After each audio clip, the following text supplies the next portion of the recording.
Hi friends, ಎಲ್ಲರಿಗೂ ನಮಸ್ಕಾರ. ನಾನು ರಾಜೇಶ್ವರಿ ಲೈಫ್ ಸ್ಟೈಲಿಂದ ವ್ಲಾಗ್ ಮಾಡ್ತಿದ್ದೀನಿ. ಇವತ್ತು ನಾನು ಡಿ ಮಾರ್ಟ್ಗೆ ಹೋಗೋಣ ಅಂತಿದ್ದೀನಿ. ಸ್ವಲ್ಪ ಸಾಮಾನಿದೆ, ಇನ್ನು ಸ್ವಲ್ಪ ಬೇಕಾಗಿತ್ತು. ಅದಕ್ಕೆ ಹೋಗಿ ಎಷ್ಟೇ ತಂದರೂ ಸಹಿತ ಹೋಗ್ಲೇಬೇಕಾಗ್ತದೆ. ದಯವಿಟ್ಟು ಲೈಕ್ ಮಾಡಿ, ಸಬ್ಸ್ಕ್ರೈಬ್ ಮಾಡಿ. ಹೋಗ್ತಾ ಇದ್ದೀವಿ ಡಿ ಮಾರ್ಟ್ಗೆ ಬೈಕ್ನಲ್ಲಿ.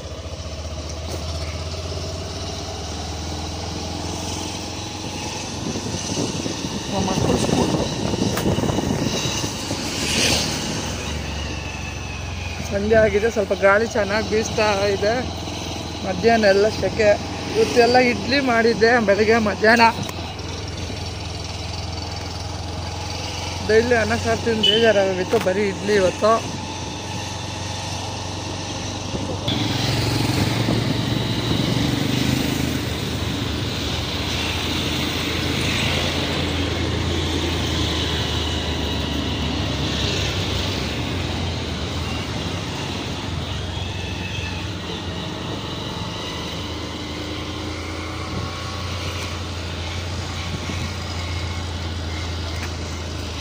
ಹೋಗ್ತಾ ಇದ್ದೀವಿ ನೋಡಿ. ನಮ್ಮ ಮಕ್ಕಳು ಸ್ಕೂಲ್ ತೋರಿಸ್ತೀನಿ.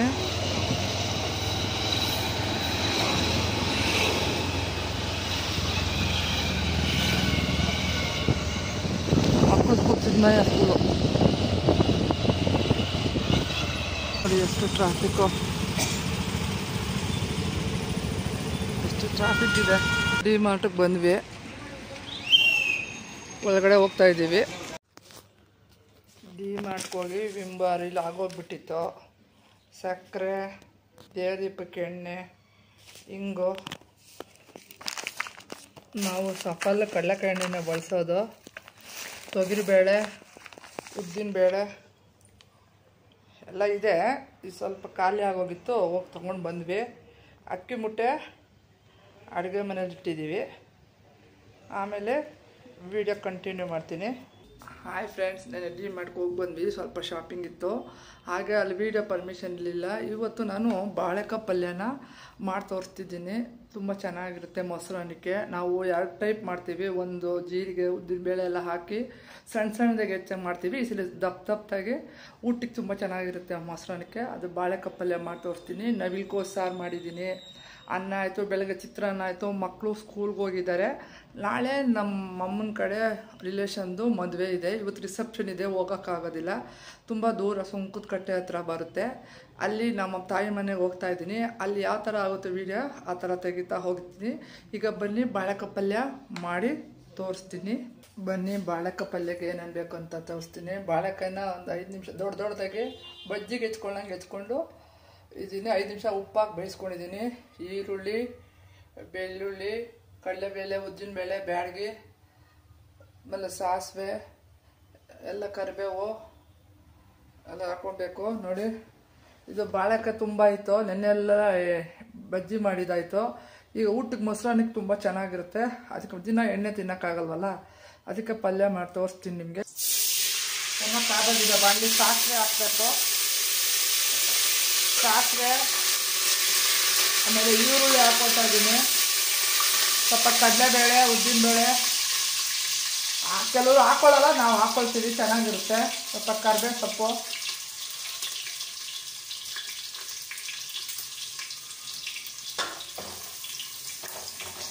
ನಾವು ಇನ್ನೊಂದು ಥರನೂ ಬಾಳೆಕಾಯಿ ಪಲ್ಯ ಮಾಡ್ತೀವಿ. ಸಣ್ಣಗೆ ಎತ್ಕೊಂಡ್ಬಿಟ್ಟು ಅದನ್ನ ಒಂದು 5 ನಿಮಿಷ ಬೇಯಿಸ್ಕೊಂಡು ಜೀರಿಗೆ, ಆಮೇಲೆ ಉದ್ದಿನಬೇಳೆ, ಕಡಲೆಬೇಳೆ, ಸ್ವಲ್ಪ ತೆಂಗಿನಕಾಯಿ ತುರಿ, ಮಂಗಳೂರು ಸ್ಟೈಲಲ್ಲೂ ಒಂದು ಥರ ಮಾಡ್ತೀನಿ. ರಸಮಾನಕ್ಕೆ ಚೆನ್ನಾಗಿರುತ್ತೆ.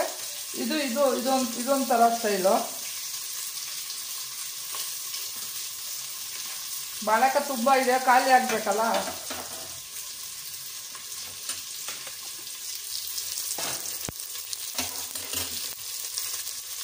ನೋಡಿ,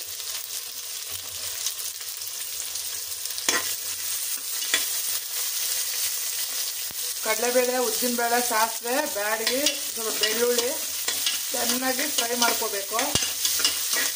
ಅದಕ್ಕೆ ಮೊಸರನ್ನಕ್ಕೆ ಚೆನ್ನಾಗಿರುತ್ತೆ, ಇಲ್ಲ ಅದು ತಿಳಿ ರಸಮ್ಗೆ ಚೆನ್ನಾಗಿರುತ್ತೆ. ತುಂಬ ಬಾಳೆಕಾಯಿ ಇದ್ದಾಗಲೇ ಬಜ್ಜಿ ಮಾಡ್ಬೋದು. ಕಡಲೆಕಾಳು ಗೊಜ್ಜಿಗೆ ಹಾಕ್ತೀವಿ. ಈ ಥರ ಬೇಗ ಖಾಲಿ ಆಗಬೇಕಂದ್ರೆ ಏನಾನ ಒಂಥರ ಪಲ್ಯ ಮಾಡಿದ್ರೆ ಚೆನ್ನಾಗಿರುತ್ತೆ. ಫ್ರೈ ಆಗ್ತಾ ಇದೆ.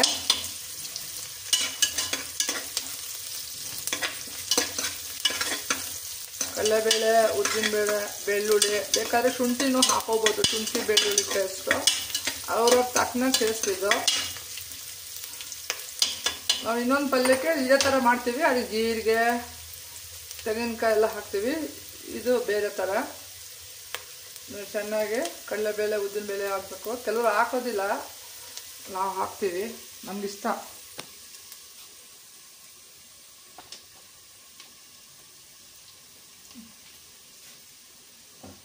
ನೋಡು, 5 ನಿಮಿಷ ಉಪ್ಪು ಹಾಕ್ಕೊಂಡು ಬಾಳೆಕಾಯಿನ ಬೇಯಿಸ್ಕೊಂಡಿದ್ದೀವಿ. ಎಣ್ಣೆನಲ್ಲೇ ಫ್ರೈ ಮಾಡಿಬಿಡ್ಬೋದು, ಬೇಗ ಬೆಂದೋಗುತ್ತೆ. ಅದು ನಮಗೆ ಬೇಗ ಆಗಲಿ ಸ್ವಲ್ಪ ಉಪ್ಪು ಹಾಕಿ ಬೇಯಿಸಿಟ್ಕೊಂಡಿದ್ದೀನಿ. ಇದು ತುಂಬ ಸ್ಮೂತಾಗಿರುತ್ತೆ, ಹುಷಾರಾಗಿ ಇದು ಮಾಡಬೇಕು, ಮೆತ್ತಗಾಗೋಗುತ್ತೆ ಬೇಗ ಬಾಳೆಕಾಯಿ.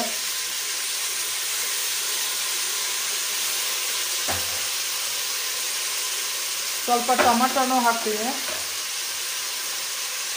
ಕೆಲವರು ಹಾಕ್ತಾರೆ, ಕೆಲವರು ಟೊಮಟೊ ಹಾಕೋದಿಲ್ಲ.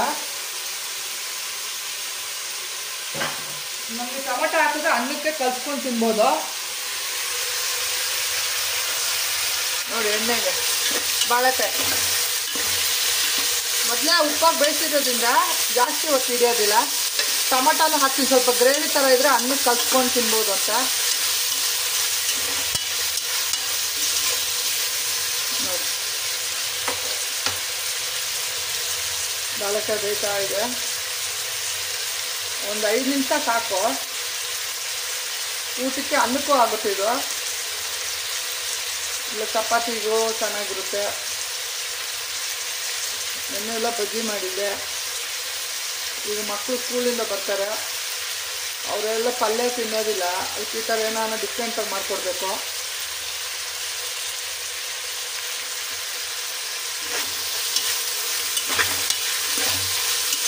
ಈಗ 5 ನಿಮಿಷ ಬೇಯ್ತಾ ಇರಲಿ. ನೋಡಿ, ಬಾಳೆಕಾಯಿ ಬೇಯ್ತಾ ಇದೆ. ಒಂದು 5 ನಿಮಿಷ ತಗೊಳ್ತಾ ಇದೆ. ಒಂದು ಚಿಕ್ಕ ಲೋಟ ನೀರು ಹಾಕ್ತೆ, ಸ್ವಲ್ಪ ಗ್ರೇವಿ ಥರ ಬೇಕು ನಮಗೆ. ಹುಷಾರಾಗಿ ಬಾಳೆಕಾಯಿ ತಿರುಗಿಸ್ಬೇಕು, ಇಲ್ಲಾಂದರೆ ಅದು ಒಡ್ಕೊಂಡ್ಬಿಡುತ್ತೆ. ಸ್ವಲ್ಪ ಕಾಶ್ಮೀರಿ ರೆಡ್ ಚಿಲ್ಲಿ ಒಂಚೂರು ಅಷ್ಟು ಪುಡಿನ ಹಾಕ್ತೀನಿ. ಹಾಕಿ ನೋಡಿ, ಇದು ಹುಷಾರಾಗಿ, ಇಲ್ಲದೆ ಅದು ಒಡ್ಕೊಂಡ್ಬಿಡ್ತದೆ. ಬಾಳೆಕಾಯಿ ತುಂಬ ಸ್ಮೂತ್ ಅಲ್ವಾ. ನೋಡಿ, ಈ ಥರ ಚೆನ್ನಾಗಾಗಿದೆ. ನೋಡಿ, ಮೊಸರನ್ನಕ್ಕೆ ತುಂಬ ಚೆನ್ನಾಗಿರ್ತದೆ ನೆಂಚ್ಕೊಳ್ಳೋಕ್ಕೆ. ತುಂಬ ಎಣ್ಣೆ ಕದ್ದಿರೋದು ಬೇಡ ಅನ್ನೋರು ಈ ಥರ ಮಾಡ್ಕೋಬೋದು. ತುಂಬ ಇರುತ್ತಲ್ಲ ಬಾಳೆಕಾಯಿ ಮನೇಲಿ. ಸ್ವಲ್ಪ ಅಡುಗೆ ಸಾಂಬಾರು ಪುಡಿ ಹಾಕ್ತಾಯಿದ್ದೀನಿ, ನಾವೇ ಮಾಡ್ಕೊಂಡಿರೋದು ಮಸಾಲೆ ಪುಡಿ. ನೋಡಿ, ಸಾಂಬಾರು ಪುಡಿ ಒಂದು 5-6 kg ಮಾಡಿಟ್ಕೊಂಡಿದ್ದೀನಿ. ಬೆಳಗ್ಗೆ ಸ್ವಲ್ಪ ಎಷ್ಟು ಬೇಕೋ ಅಷ್ಟು ಡಬ್ಬಕ್ಕೆ ಹಾಕ್ಕೊಂಡೆ. ನೋಡಿ, ಚೆನ್ನಾಗಿ ತಿರ್ಸ್ಕೊಳ್ಬೇಕು. ಗ್ರೇವಿ ಥರ ಬಂದಿದೆ. ನೋಡಿ, ಚಿಕ್ಕ ಲೋಟ ನೀರು ಹಾಕ್ತೆ. ಜಾಸ್ತಿ ಎಣ್ಣೆಲ್ಲೇ ಮಾಡ್ತಾರೆ ಕೆಲವರು, ನಮ್ಗೆ ಜಾಸ್ತಿ ಎಣ್ಣೆ ಬೇಡ. ನೋಡಿ, ಶುಂಠಿ ಬೆಳ್ಳುಳ್ಳಿ ಪೇಸ್ಟು ಸಹಿತ ಹಾಕೋಬೋದು. ಮನೇಲಿ ಬಾಳೆಕಾಯಿ ಇದ್ದಾಗ ಜಾಸ್ತಿ ಏನಪ್ಪ ಮಾಡೋದು ಬಜ್ಜಿ ಆದಮೇಲೆ ಅಂದಾಗ ಈ ಥರ ಮಾಡ್ಕೊಳ್ಳಿ. ಒಂದು 5 ನಿಮಿಷ ತಟ್ಟೆ ಮುಚ್ತೀನಿ, ಆಮೇಲೆ ಸರ್ವ್ ಮಾಡಿ ಟೇಸ್ಟಿ ಆಗಿದೆ ಅಂತ ನಿಮಗೆ ಹೇಳ್ತೀನಿ. ನೋಡಿ, ರೆಡಿ ಆಗಿದೆ. ಈಗ ಯಾವ ಥರ ಇದೆ ಟೇಸ್ಟ್ ಅಂತ ಹೇಳ್ತೀನಿ ನಿಮಗೆ. ಸ್ವಲ್ಪ ಇಂಗು ಹಾಕ್ತೆ ನಾನು, ಬೇಕಿದ್ದವ್ರು ಹಾಕ್ಕೊಳ್ಳಿ. ನೋಡಿ, ಇದು ಮೊಸರನ್ನಕ್ಕೆ ಮಧ್ಯ ರಸಮನ್ನ ತಿಳಿ ಸಾರಿಗೆ ತಿಂತೀನಿ. ತುಂಬ ಚೆನ್ನಾಗಿದೆ,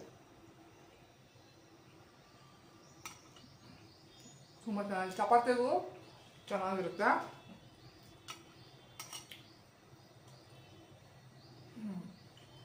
ತುಂಬ ಚೆನ್ನಾಗಿದೆ. ನೀವು ಒಂದ್ಸಲಿ ಟ್ರೈ ಮಾಡಿ.